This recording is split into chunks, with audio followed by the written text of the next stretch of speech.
Assalamualaikum warahmatullahi wabarakatuh. A'udzubillahi minasyaitonirrajim. Bismillahirrahmanirrahim. Alhamdulillahilladzi hadana li hada wa ma kunna linahtadiya laula an hadanallah.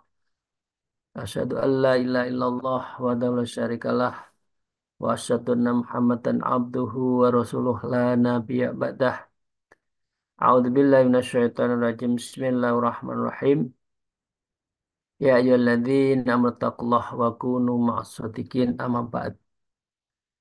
Para salikin rahimakumullah, Bapak Ibu sekalian, jamaah haji kolbu, semoga kita mendapatkan maunah, fadilah, dan keberkahan dari Allah Subhanahu wa Ta'ala. Dan karenanya, mari kita mengawali dengan bersyukur, Alhamdulillahirabbil alamin, ala kulli halin wa nikmatin, dan senantiasa bersalawat, Allahumma sholli ala Sayyidina Muhammad wa ala alihi wa ashabihi. Bapak Ibu sekalian, mari kita lanjutkan makalah ke-11. Wa qala al-mu'allif fi hadzal kitab wa nafima bi ulumiha fit darain. Amin ya rabbal alamin. A'udzubillahi minasyaitonir rajim. Bismillahirrahmanirrahim.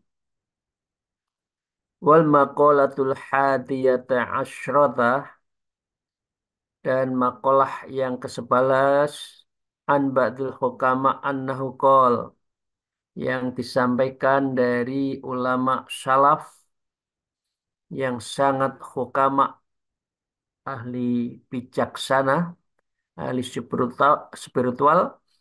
Annahu qala, beliau berkata, malam yaksallalam yanju min zallatil lisan. Yang pertama, siapa saja yang tidak takut kepada Allah, maka ia tidak akan selamat dari salah bicara. Jadi, lisan ini singkat kata, kul khairan aw liyasmut. Lebih baik diam daripada berbicara salah. Tapi orang tidak bisa lepas dari kesalahan berbicara kalau dia tidak takut pada Allah. Lam yaksallah. Yaksallah adalah ujung dari ilmu nafi. Ilmu yang bermanfaat. Salah satu cirinya adalah yaksallah.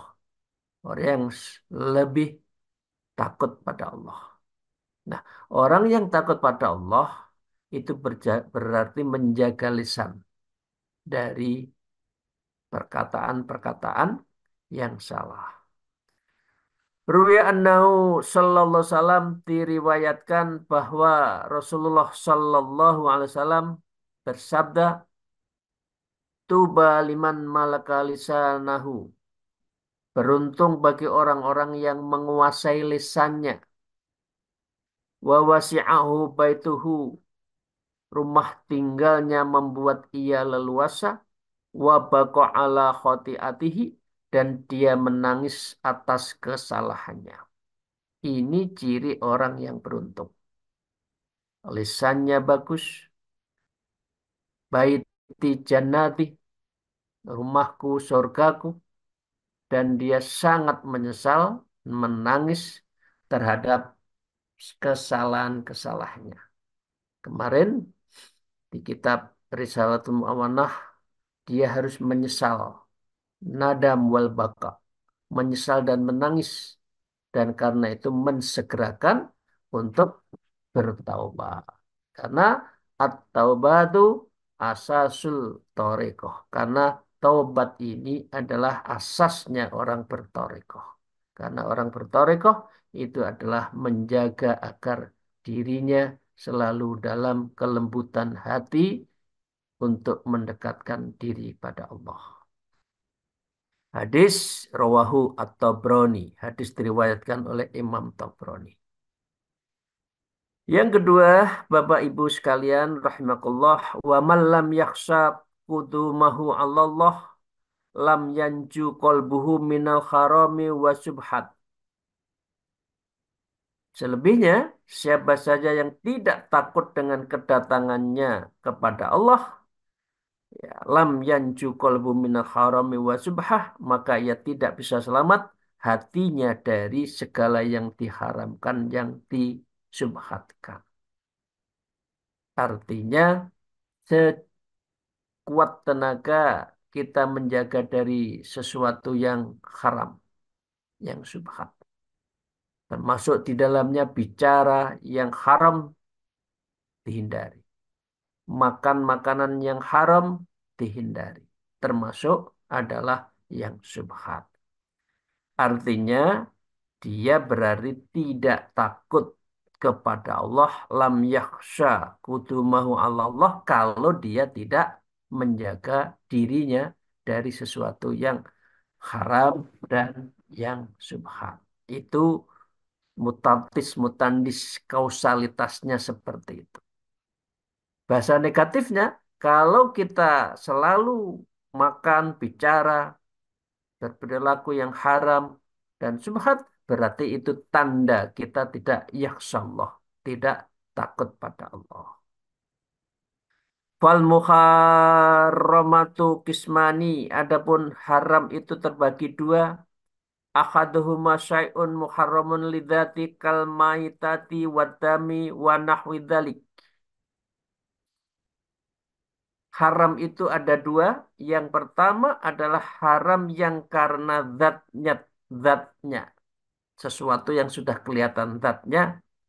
Kal mayit, seperti jenazah, bangkai, wadam, darah, wa nahwi dzalik, dan semacam itu. Artinya, bangkai itu tidak boleh kita makan. Darah, ya, tidak boleh kita makan. Didihnya, ya, kalau lagi menyembelih kambing atau sapi itu tidak boleh dimasak karena itu haram. Fahadza la yahillu illa li sitti baqa'i ruhihi, maka ia tidak halal kecuali dengan menahan kekekalan ruhnya. Artinya tidak bisa tidak, kalau mau makan dagingnya kambing, sapi, ya hidup disembelih dengan cara baik, bukan karena darahnya. Wasani halalun fin nafsihi kalma'id tohir wal aruz. Kedua adalah halal dalam dirinya seperti air yang suci dan beras. Lakinnahu mamlukun lil ghairi fayahrumu alaik. Akan tetapi benda itu milik orang lain bukan karena punya kita. Hatta yasiru malkata biwajhin jaizin fis syari'. Hingga benda itu menjadi milikmu dengan jalan yang sesuai dengan syariat. Ya, beras, kemudian air itu suci. Tapi kalau beras dan air punyanya orang lain, diambil, dicuri, menjadi haram. Ya. Wasubhatu salatu darajat, dan subhat itu ada tiga tingkatan. Yang pertama, matayakona tahrimahu, sesuatu yang diyakini keharamannya. Syakun fi hillihi, ragu-ragu dalam kehalalannya. Wa fi hadza hukmul haram, maka dalam ini berlaku hukum haram. Sudah jelas makanan ini restorannya adalah no halal, ya, makanan tidak halal. Tapi masuk makan, maka keraguannya itu menjadikan apa yang dia makan itu adalah haram. Jadi syakun fi hilhi wa fi hadahumul haram. Maka kesakwangsaak sakwang waksangka, kita ragu, maka itu menjadi haram. Yang kedua, wa ma taqayyana hillahu, sesuatu yang diyakini kehalalannya, wasakku fi tahrimihi, tetapi ragu mengenal keharamannya. Ini sebetulnya makan ayam halal, Tapi cara masaknya ini betul-betul dengan syar'i tidak, maka itu bisa menjadi haram. Wahadhi subhah, dan ini adalah subhat, tarkuha minal warok, maka yang lebih baik adalah meninggalkan sebuah makanan, rumah makan yang di situ bercampur dengan yang haram, maka kita menjadi ragu-ragu, maka itu menjadi syubhat. Dan ciri orang yang dekat dengan Allah, artinya warok, adalah meninggalkan yang syubhat. Yang ketiga, Bapak Ibu sekalian, wama yahtamilu ayyakuna halalan wa haraman. Sesuatu yang mirip adanya antara halal dan haram. Fayambahi tarhu. Ini halal nggak sih? Haram nggak sih? Nggak jelas batasnya, maka lebih baik tarkuhu, tinggalkan. Qala Rasulullah sallallahu alaihi wasallam, tak ma yuri buka ila ma la yari buka. Abaikan apa-apa yang meragukanmu menuju apa yang tidak merugikan, tidak merugikanmu. Fa inna sad fa inna sidqa tuma'ninatun. Karena sesungguhnya kejujuran itu menenangkan. Wal kidbu raibatun, sedangkan dusta itu adalah meragukan. Artinya kalau kita sudah ragu jangan diteruskan. Ini cari rezeki yang kita ragu. Cara mencari rezeki seperti ini subhat atau haram. Kalau sudah mengatakan cara mencari rezekinya itu sudah bercampur antara yang haram, ya lebih baik ditinggalkan.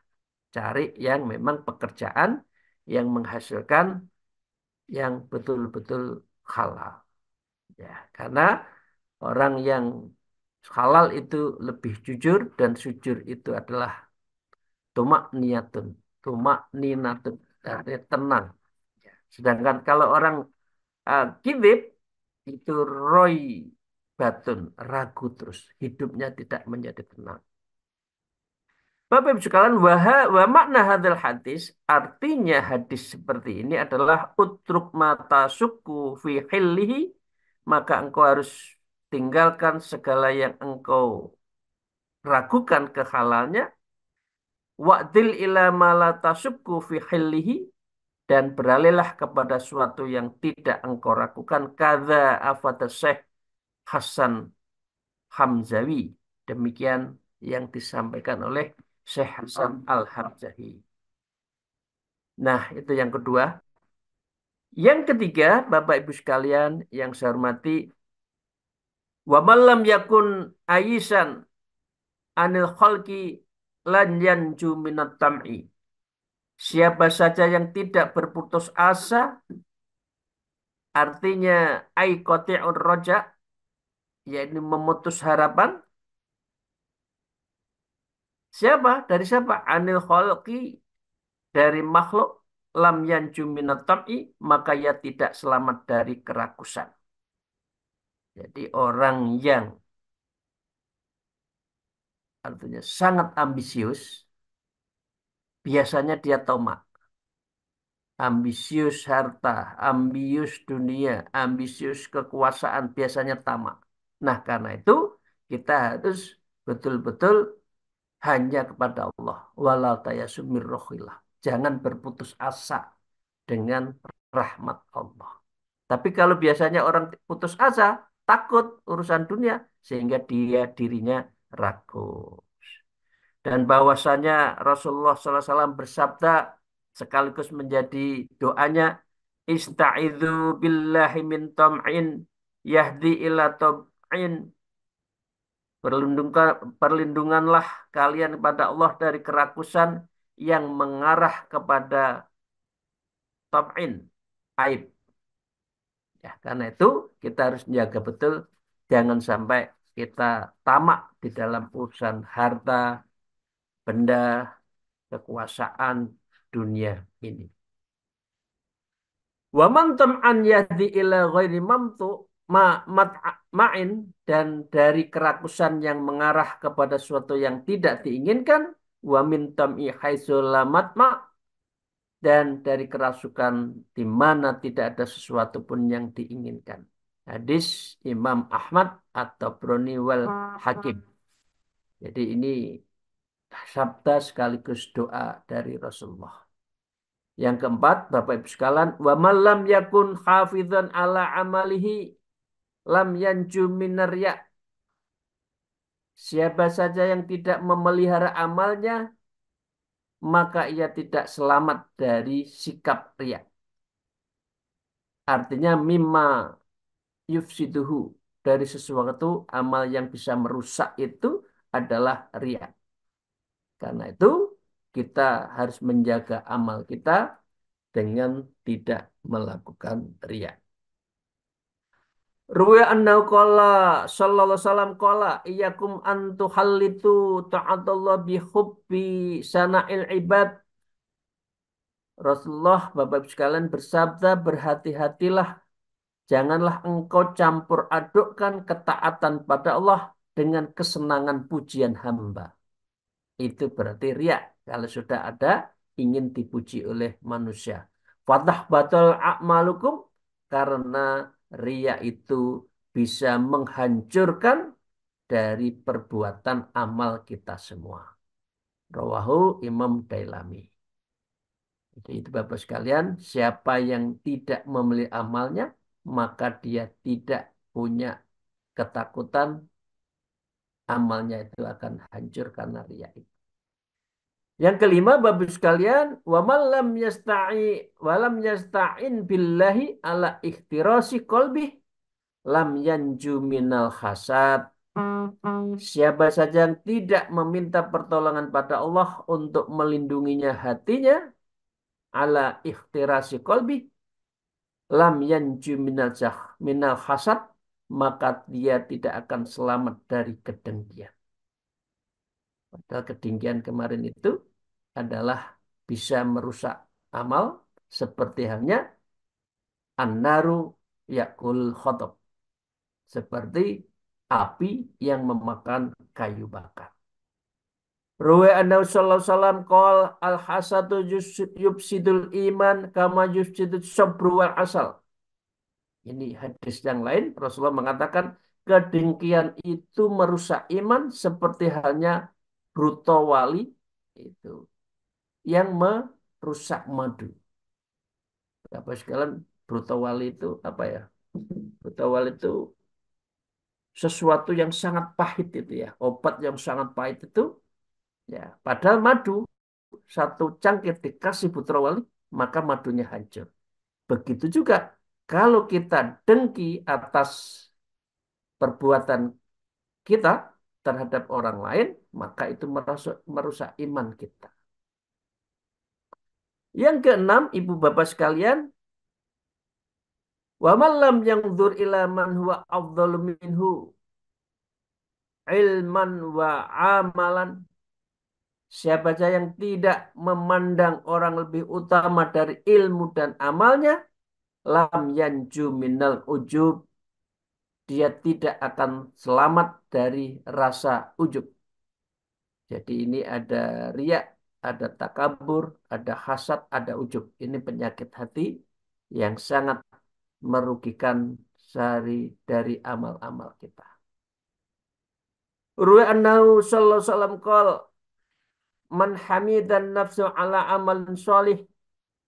Rasulullah sallallahu alaihi wasallam bersabda, siapa saja yang memuji dirinya sendiri atas perbuatan soleh, oh saya itu hebat, amal saya banyak misalkan, faqad dhalla syukruhu wa habita amaluhu, maka sungguh ia telah sesat dari sikap syukurnya dan terhapus amal.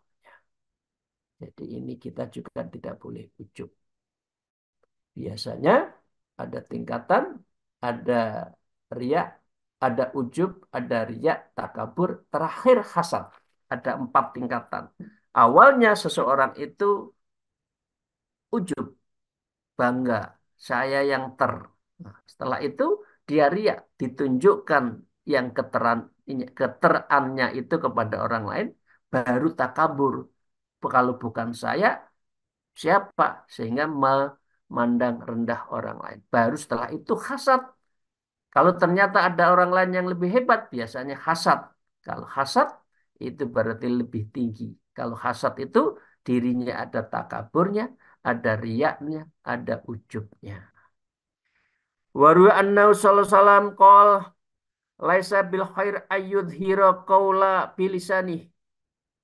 Rasulullah bersabda, bukanlah suatu kebaikan menampakkan ucapannya dengan lisannya wal ujbu fi qalbih dan ujub di dalam hatinya. Artinya orang yang baik itu pasti lebih banyak diam. Tidak menunjukkan apa yang dia punya kelebihan itu lebih baik dia simpan. Rawahu Ad-Daruqutni. Riwayat dari Ad-Daruqutni. Waru anna sallallahu alaihi wasallam qol. Di dalam hadis lain juga Rasulullah bersabda, innal ujub la yuhbitu amalu sab'ina sanatan. Sesungguhnya ujub itu akan menghapus amal selama 70 tahun. Begitu ujub, ya udah hilang amal kita. Rawahu ad-Dailami. Riwayat dari Imam Dailami. Bapak Ibu sekalian yang saya hormati, itu makalah yang ke-11. Sekarang kita masuk makalah yang ke-12. Wa qala al-mu'allif fi hadzal kitab wal maqalatus saniyatu asrah. Makalah yang ke-12 Anil Hasanil Bisri dari Imam Syekh Hasan Bisri rahimahullah taala wa wa min akbarit tabi'in. Beliau adalah termasuk dari tabi'in. Jadi setelah sahabat tabi'in. Jadi masih generasi di abad ke-6-7. Inna fasadal qulubi an sittati asya. Sesungguhnya kerusakan hati itu ada 6 hal, 6 jalan yang hati kita itu rusak. Awwaluha yang pertama, yadnubuna bi rojai taubah. Mereka berbuat dosa dengan harapan bisa taubat. Memang sengaja berbuat dosa. Ah, nanti saya taubat. Masih muda, senang, foya-foya. Mati, senang, foya-foya. Tua, kaya raya, mati, masuk surga. Kira-kira kan gitu kan? Seperti anak-anak sekarang. Ini menurut Imam Bisri adalah wa fi nuskhatin bi rojair rahmah wa dzalika tamannun. Orang seperti ini adalah harapan memperoleh rahmat, tapi sesungguhnya dia itu adalah angan-angan yang kosong. Bahaya ya. Itu kan anak muda kan ditulis di apa di tembok-tembok itu. Muda, poya-poya, kaya, tua, kaya raya, mati masuk surga. Ya, surganya siapa? Itu adalah tamannun. Itu adalah angan-angan atau omong kosong. Yang kedua ya wa ya'lamunal ilma wa la ya'malun. Mereka mengetahui ilmunya dan tidak mengamalkannya. Ini juga merusak hati kita. Fala fa'idatan fil ilmi. Maka tidak ada manfaat ilmunya idza lam yu'malu apabila dia tidak amalkan wa innama tamratul ilmi amalu bihi dan sesungguhnya buah ilmu itu adalah sesuai dengan amalnya. Amalnya harus berdasarkan ilmu. Kalau tidak, dia adalah tidak ada artinya. Yang ketiga, wa idza amilu la yahlisun. Apabila mereka beramal tidak ikhlas. Itu juga sesuatu yang sia-sia. Wa idza lam yahlis mar'u fil ibadah. Apabila seorang tidak ikhlas di dalam beribadah, lam yas lam lam yastuk fiha, maka tidak jujur dalam ibadahnya. Fasidku aslun bil ikhlasi far'un, karena jujur itu pokoknya Wal ikhlasu far'un, dengan ikhlas itu cabang. Karena itu keikhlasan harus didasarkan pada kebenaran. Orang yang benar berarti dia akan melahirkan ikhlas. Wa min doa Imam Ahmad bin Hambal, dalam satu doanya Imam Ahmad bin Hambal belum mengatakan, ya dalilal khayyari, wahai zat yang menunjukkan orang-orang kebingungan, dulni ala torikis sodikin, ya Allah tunjukkanlah aku atas jalan orang-orang yang jujur, waz'alni min ibadil mukhlisin, dan jadikanlah aku termasuk hamba-hambamu yang ikhlas. Itu yang ketiga. Yang keempat, wa yakuluna rizqallah wala yashkurun, mereka memakan rezeki Allah tetapi tidak ada rasa syukur. Ini adalah penyakit yang sangat kronis bagi orang yang tidak pandai bersyukur. Padahal Allah bersabda, la in syakartum la azidannakum wal in kafartum inna adzabi lasyadid. Faksukru, karena itu yang disebut syukur, ijra' a'dha'i fi mardhatillah, yaitu mengarahkan seluruh a'dha, anggota tubuh kita itu atas mardhatillah, ridha Allah. Apapun yang diberikan oleh Allah, ridho. Itu berarti syukur.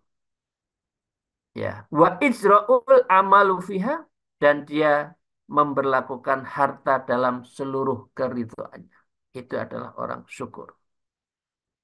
Yang kelima, wa ma yardhauna bikismatillah, mereka tidak rela dengan pembagian Allah di sekitarnya. Ya, fi khaliti. Ya Allah, saya itu kok begini-begini saja sih. Apakah engkau tidak adil? Kira-kira seperti itu kan? Itu bagian dari penyakit hati. Itu berarti kita adalah husnudon. Maaf, suudon pada Allah.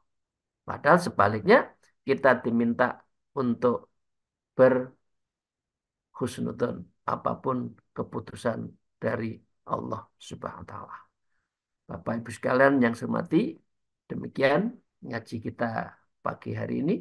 Masih ada dua lagi apa yang di apa yang menjadi penyakit hati, yaitu tidak ridho atas pembagian Allah, dan yang keenam adalah mengubur orang yang meninggal di antara mereka dan mereka tidak mengambil perumpamaan. Ada orang wafat tapi tidak menjadi pelajaran. Karena wafat itu adalah sesuatu yang kita tidak tahu, tapi ibrohnya kita tidak ambil. Padahal kita tidak bisa hidup lagi. Padahal akhirat itu bekalnya adalah di dunia. Tapi perniagaan dunia tidak digunakan sebaik mungkin sebagai bekal akhirat. Tapi itu kita akan bahas insya Allah di Sabtu yang akan datang.